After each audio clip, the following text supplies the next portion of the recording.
What's going on, guys? Multi-Kills HD here, as most of you guys probably already know. So guys, in this video today I want to go ahead and talk about what Destiny has done to stop people playing the game early. Now typically on, let's go ahead and say Call of Duty.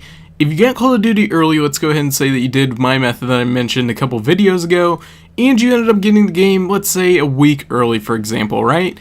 You were able to, on average, about 3 to 4 days early, play the multiplayer with other players, and typically you would get a huge advantage on people who are going for, the first to Master Prestige, whatever the case was, 10th Prestige on Call of Duty, and it led to a lot of people being upset. Everybody wanted to race to the highest level, but people were already 5th Prestige the time the game even came out. And for those of you who aren't familiar of how big of a jump that is over halfway done with the game already, before the game has even came out for a majority of the players, right?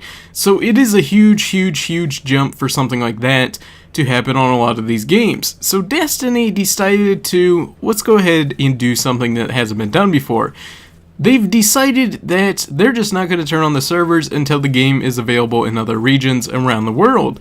So this means that people who, let's say, get the game 4 or 5 days early and end up paying extra money to get it from somebody who is broken the embargo with selling it early or whatever the case is, that isn't going to matter because you're not going to be able to connect online. And with them not being able to connect online, they can't get an unfair advantage on other players. So typically it used to be usually the Saturday before the game was released.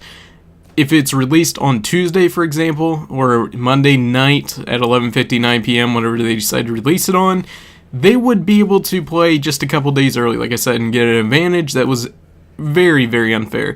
They've decided that noon General Mountain Time that they're going to be turning on the servers. So this means instead of having absolutely insane amounts of, game time on somebody who hasn't even gotten the game yet, they're not going to allow that anymore. They're only going to allow, when it gets closer to the release date, that they're going to allow the servers to be turned on. Now they've also done something that's very unique and this has never happened in any game to my knowledge, that they're doing something that so people aren't able to get an unfair advantage, even if, let's say, they live in Europe, Eastern Europe. They're not able to get an advantage on somebody that lives on the west coast of the United States where time zones completely, just mess up everything. What they're going to be doing is they're not going to be counting any scores on the high scores, I guess that's what they're going to be doing, until 7 a.m. General Mountain Time, which equates to about midnight Eastern Time. So Destiny is definitely doing things right. They're taking pieces of what other games have made mistakes on and fixing the problem, and that's great. That is one of the things I love about Destiny. Instead of, continuing the problem over and over again, they worked on ways to fix the problem instead of ignoring it, and that is why I think Destiny is going to be key to the game's success. But anyways, guys, I want to go ahead and hear your guys' feedback. Do you guys think it's a good idea that they're now holding off so people aren't able to do this and get scores early? Or do you believe that they should have left it on the old way?